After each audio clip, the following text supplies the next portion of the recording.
India versus Pakistan से पहले सिर्फ पाकिस्तान को टेंशन नहीं है क्योंकि उसके इंपैक्ट प्लेयर चले गए। टेंशन इंडिया को भी है और एक दो नहीं बल्कि पांच टेंशन, जबरदस्त टेंशन।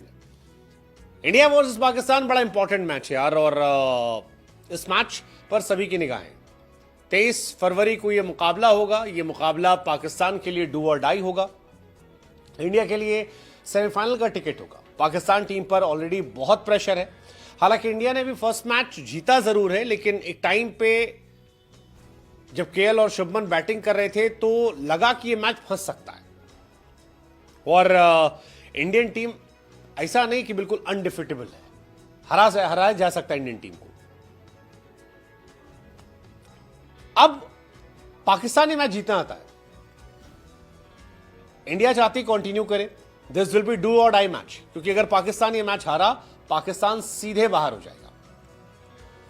रोहित शर्मा जीत जाते हैं, लेकिन रोहित की टेंशन है। रोहित की कैप्टेंसी में भले इंडिया ने बांग्लादेश को पहला मैच हराया, लेकिन अभी भी 5 बड़े सवाल हैं जिनका जवाब वो तलाश चाहते हैं। 5 टेंशन इंडिया के पास। पहला, विराट कोहली की फॉर्म। 2023 वनडे वर्ल्ड कप में जब इंडिया ने कमाल किया था तो विराट कोहली साहब ने सबसे ज्यादा रन बनाए थे, लेकिन बीते कुछ मैचेस से विराट कोहली का बल्ला नहीं चल रहा। माना जा रहा चैंपियंस ट्रॉफी जैसे बड़े स्टेज पर बल्ला कमाल दिखाएगा, लेकिन ऐसा नहीं हो रहा है, अब तक तो नहीं हुआ। विराट ने इंडिया के मैच में कमजोर माने जाने वाली बांग्लादेश के सामने भी 38 गेंद में सिर्फ 22 रन बनाए, एक चौका लगा पाए थे और आउट हो गए थे। और स्पिनर्स के सामने संघर्ष उनका रहा। इस मैच में भी ऋषभ पंत ने आउट किया था और स्पिनर के सामने वो इतनी बार आउट हो चुके हैं कि अब प्रॉब्लम हो रही है। वनडे क्रिकेट में विराट ने 2024 के बाद से लेग स्पिनर्स के 51 गेंदों का सामना किया और केवल 31 रन बनाए और 5 बार स्पिनर उन्हें आउट कर चुका है। तो एक ये बहुत बड़ी समस्या इंडिया के लिए। दूसरी समस्या ये कि स्पिनर्स उतने इंपैक्टफुल नहीं थे। पिच स्पिनर्स के लिए मददगार थी, उसके बावजूद इंडिया अगर अक्षर पटेल का एक ओवर हटा दें जिसमें 2-3 विकेट निकले थे,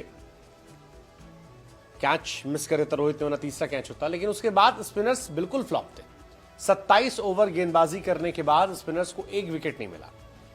जडेजा 9 ओवर 37 रन, कुलदीप बिल्कुल मैजिक नहीं चला, अक्षर पटेल 9 ओवर 43 रन। तो वो एक ओवर चला तो, लेकिन उसके बाद स्पिनर्स 0।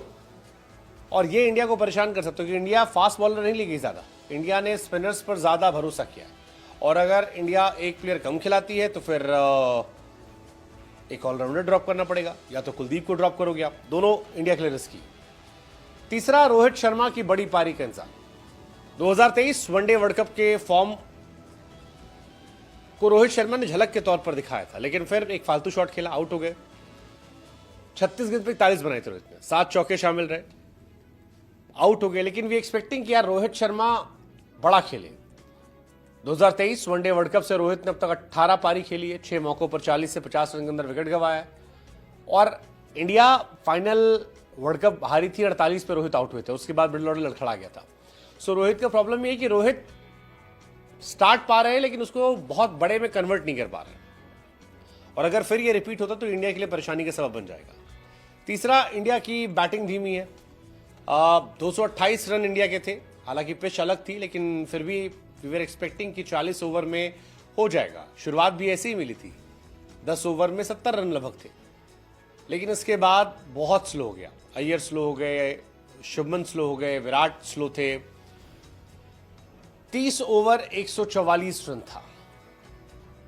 सो स्लो खेलना भी है, मतलब वो भी एक कहानी है जो इंडिया के लिए टेंशन वाली रहेगी। आखिरी जो है वो ये कि यार इंडिया ने 34 ओवर तक विकेट नहीं लिया था। तौहीद, जाकिर अली जो खेल लेते, अब हर्षित खिलाओगे या अर्शदीप को वापस लाओगे, ये देखने वाली बात होगी। पाकिस्तान के सामने कौन आएगा, हर्षित राणा या फिर अर्शदीप? अब फखर Zaman is officially out. Imamul Haq is officially इन। इमाम के हम जरा स्टैट्स दिखा सकते हैं। इमामुल हक जिन्होंने अब तक 71 इनिंग्स खेली हैं वनडे में, 3138 रन हैं औसतन। उन्होंने जितने मैच खेले हैं उसमें 50 रन बनाए औसतन, 48.27 एवरेज है टू बी प्रिसाइज। और तकरीबन 80 का स्ट्राइक रेट है। गोज विदाउट सेइंग, जितने भी नंबर्स बता रहे होते हैं आपको, राउंड ऑफ करके बता रहे होते हैं, तो 80 का स्ट्राइक रेट, 50 का एवरेज। क्या शाहिद भाई, ये कितनी बुरी खबर है फखर जमान का आउट हो जाना पाकिस्तान से इंडिया के खिलाफ मैच से पहले? धचका है, बहुत बड़ा धचका है पाकिस्तान के लिए। एक तो आप पहला मैच हार गए, स्लो ओवर रेट में आपको फाइन हो गया। तीसरा धचका फखर जमान का हो गया। इम्पैक्ट प्लेयर है, कभी भी मैच का नक्शा बदल देता है, और इंडिया के खिलाफ जो 2017 के फाइनल की सेंचुरी हो तो कोई भी नहीं भूल सकता, इवन इंडियंस भी उसको याद रखते हैं। तो लेसर इम्पैक्ट वाला, लेकिन अच्छा, उसका भी रिकॉर्ड अच्छा है इमाम का। तो इमाम को चाहिए कि खुल के खेले।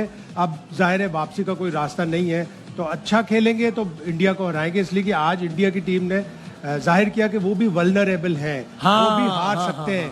और अगर शुभमन गिल जल्दी आउट हो जाता तो इंडिया को और भी प्रॉब्लम होता। कोहली, रोहित शर्मा, शुभमन गिल, ऑल्दो कि उनकी बैटिंग बड़ा डीप जाती है, अक्षर पटेल भी आके जल्दी आउट हो गया था। इंटरेस्टिंग टॉपिक पे आ जाते हैं, बिकॉज देखो जीत बड़ी चीज है, जीत काफी कमियां छुपा देती है। जैसे आपकी फील्डिंग की कमियां आप छुप जाएंगी, राइट, आपकी बैटिंग की कमियां जो आपने फ्लॉस करे वो छुप जाएंगे। लेकिन इस सिनारियो में कि पाकिस्तान वर्सेस इंडिया होना है, इवन मैं बोलूंगा रोहित शर्मा की जो अप्रोच है शुरू में, इतनी रिस्की अप्रोच। ठीक है, मुस्तफिजुर रहमान करियर खत्म हो चुका है, रिटायरमेंट पर ही है वो आदमी। तस्कीन अहमद कब से खेल रहे हैं ये लोग इतनी धार नहीं है इनमें, ये भी आउट कर गए, राइट। और मुस्तफिजुर रहमान की शुरू की बॉल पे जो रोहित ने लप्पे घुमाए, लिटरली लप्पे घुमाए, कभी भी आउट हो सकते थे। हाँ, 40 बना गए।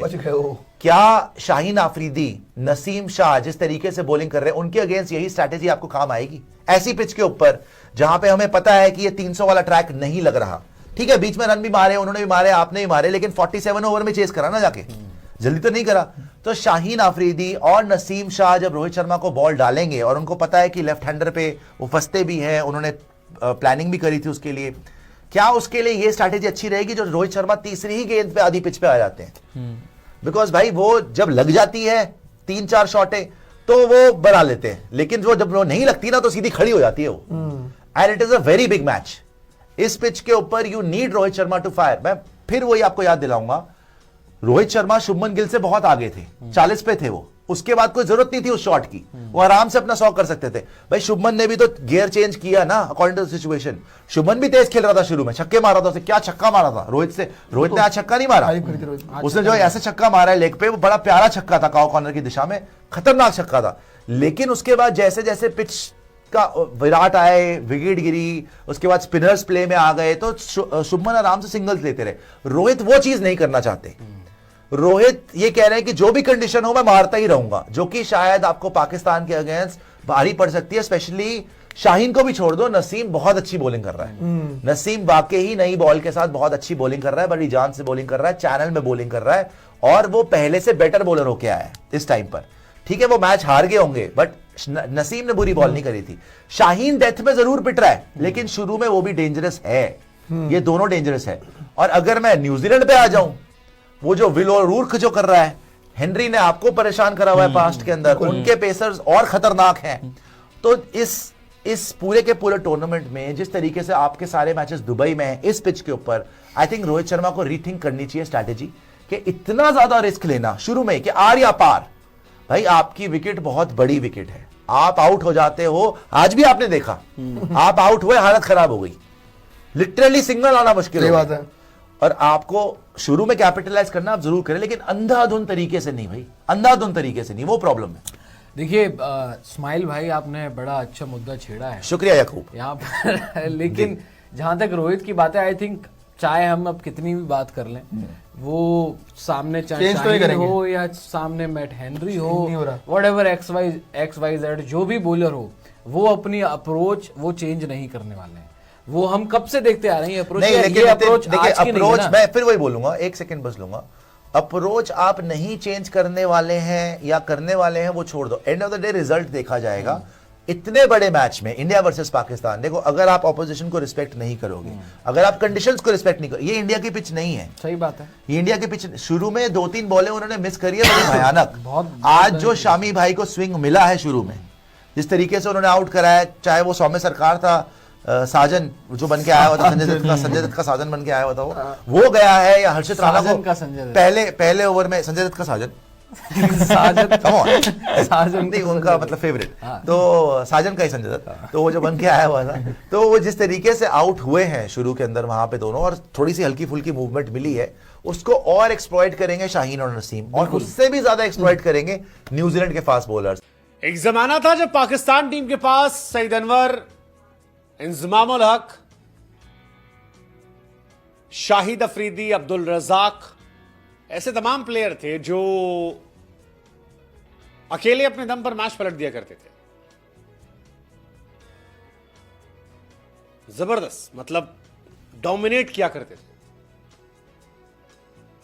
और एक आज का जमाना है, पाकिस्तान की टीम में कोई भी इंपैक्ट प्लेयर नजर नहीं आ रहा। There are good players but there is no impact player. Pakistan के पास अच्छे बल्लेबाज हैं, बाबर अच्छे हैं, रिजवान अच्छे हैं, सऊद शकील अच्छे हैं, सलमान अली आगा अच्छे हैं, लेकिन क्या वो इतने अच्छे हैं कि वो अपने दम पर मैच पलट दें? क्या वो इतने अच्छे हैं कि पावर प्ले में आतिशबाजी करके मैच का रुख मोड़ दे? ये थोड़ा डाउटफुल है, और इसीलिए लोग कह रहे हैं कि यार पाकिस्तान के पास इंपैक्ट प्लेयर नहीं रह गए।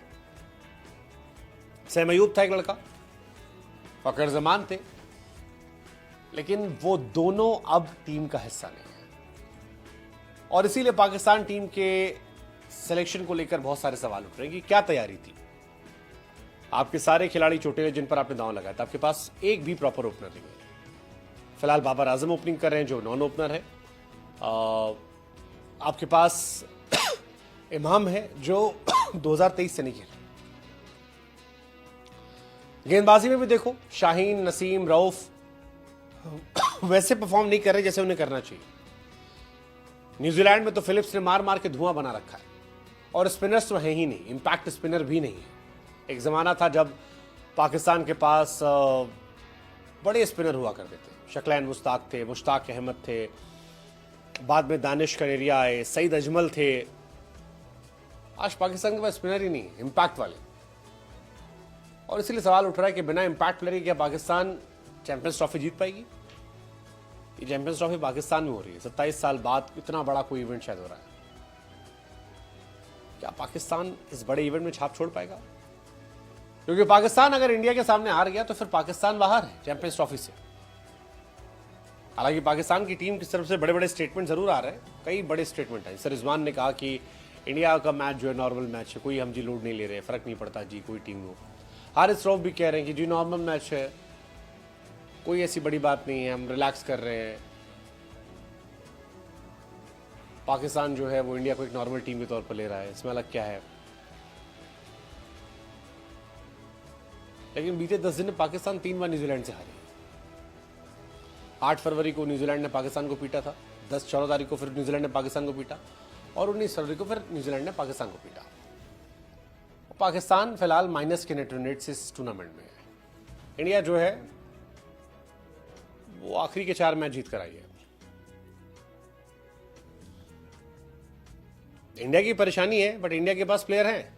अगर रोहित चल गए तो इंपैक्ट प्लेयर है, शुभमन चले तो इंपैक्ट है, अय्यर चले तो इंपैक्टफुल प्लेयर है, विराट आ गए तो दुनिया जानती क्या हो सकता है। नीचे अक्षर पटेल है आपके पास, जड्डू है, हार्दिक पांड्या है। So you have good players जो इंपैक्टफुल भी है। पाकिस्तान पर नहीं है। इमाम उल हक की वापसी हुई है। कई लोग कह रहे हैं कि पर्ची वाला प्लेयर वापस लौटा है। पाकिस्तान में नया ट्रेंड है, कोई भी खिलाड़ी जो सिफारिश पर जिसको डाउट होता है, जो जिसको लगता है पाकिस्तानियों को टैलेंटेड नहीं है, उसे कहते हैं पर्ची वाला प्लेयर। और पर्ची वाला प्लेयर वो फिलहाल इमाम को कह रहे हैं। लेकिन पाकिस्तान का नुकसान तो हुआ यार, बिना स्पिनर के वो क्वालिटी स्पिनर गए हैं, और बल्लेबाज में भी उनके पास दोनों प्लेयर नहीं है। क्या बाबर रिजवान मिलके इस कहानी को पलट सकते हैं? पता नहीं, देखते हैं।